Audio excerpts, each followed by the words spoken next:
تمام جوان دوستوں اور تمام دیکھنے والوں سننے والوں کے لیے آیت اللہ وحید خراسانی نے جو پیغام خصوصاً جوان طبقے کو دیا ہے،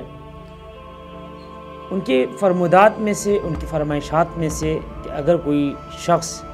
کوئی جوان امام مہدی علیہ السلام سے اگر کانٹیکٹ میں رہنا چاہتا ہے تو اس کانٹیکٹ کی ریکوائرمنٹ اور شرائط کیا ہے۔ بہت سے لوگ چاہتے ہیں کہ امام زمان کی زیارت کریں، امام زمانہ کا دیدار کریں، امام زمان سے ملاقات کریں۔ آیت اللہ خراسانی فرماتے ہیں کہ یہ در و دیوار روزانہ سورج کو نکلتے ہوئے دیکھتے ہیں، طلوع سورج کو دیکھتے ہیں، غروب سورج کو دیکھتے ہیں، مگر نہ اس دروازے پہ کوئی فرق پڑتا ہے، نہ ان دیواروں پہ کوئی فرق پڑتا ہے۔ لیکن پہاڑوں کے کئی کلومیٹر سینے کے اندر موجود عقیق، زمرد، فیروزہ کہ وہ پتھر کہ جو سورج کو دیکھتے نہیں ہیں مگر سورج کے وجود کو اپنے وجود میں اتار لیتے ہیں اور جذب کر لیتے ہیں، اگرچہ یہ سورج کو دیکھتے نہیں ہیں۔ اسی طرح ایک جوان کہ جس کے دل میں، جس کے دل کی گہرائیوں میں امام زمان سے ملنے کا اشتیاق ہے، ضروری نہیں ہے کہ وہ ان آنکھوں سے امام زمان کی زیارت کرے، فرزند زہرا کا دیدار کرے، بلکہ وہ اپنے دل کی آنکھوں سے ہر آن ہر سانس اپنے وقت کے امام کو وہ جی بھر کے دیکھتا بھی ہے اور زیارت بھی کرتا ہے۔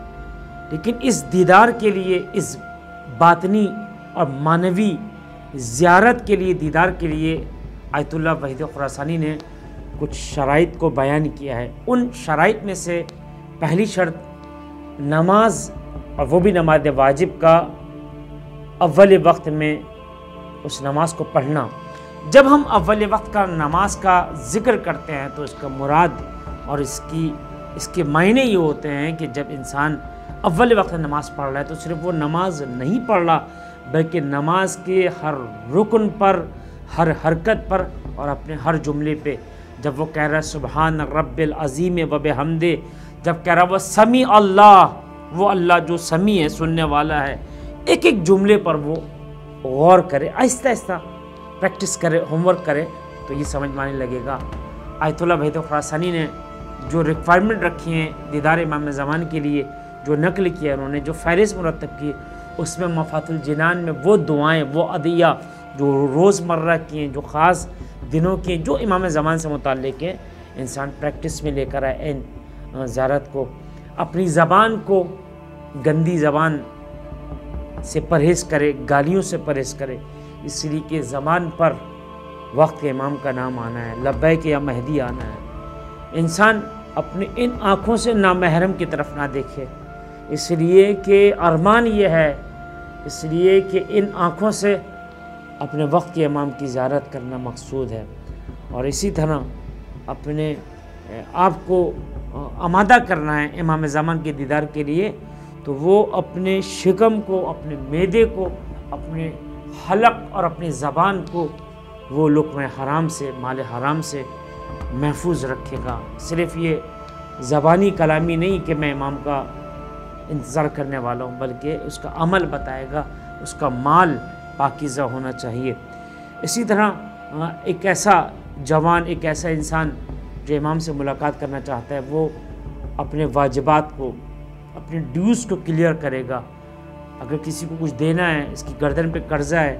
تو یہ اس قرضے کو ادا کرے گا، اور یہ جہاں تک ممکن ہے محرمات، حرام کاموں سے اپنے آپ کو بچائے گا۔ اور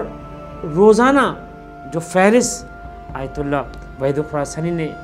بیان کیے کہ روزانہ ڈیلی بیسس پہ کم سے کم 50 آیات قرآن کو پڑھے گا، 50 آیات قرآن کو پڑھے گا اور توجہ کرے گا، تو 10 نعمتیں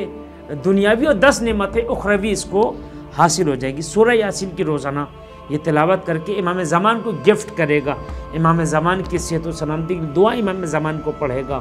اور پھر امام زمان کے لیے صحت کے لیے، سلامتی کے لیے صدقہ نکالے گا۔ خلاصہ کلام، جب کوئی انسان ان کاموں کو، ان فہرست کو انجام دے لے گا، مطمئن رہے کہ شہداء احد کی جو فہرست ہے، شہداء کربلا کی جو فہرست ہے، ان فہرست میں اس کا نام داخل کر دیا جائے گا۔ یعنی جہاں جون ہیں، جہاں میسم و تمار ہیں، جہاں حبیب ابن مظاہر، جہاں اوسجہ کا نام ہے، وہیں یہ امام زمان کے چاہنے والے کا نام بھی لکھ دیا جائے گا۔ اس لیے کہ الحمدللہ ہم غیبت کے ماننے والے ہیں، ہم غیب کے ماننے والے ہیں۔ قرآن نے آواز دی کہ ذالک الکتاب لا ریب فیہ ھدی للمتقین الذین یؤمنون بالغیب، وہ لوگ کہ جو غیب پر ایمان لاتے ہیں۔ یہاں غیب سے مراد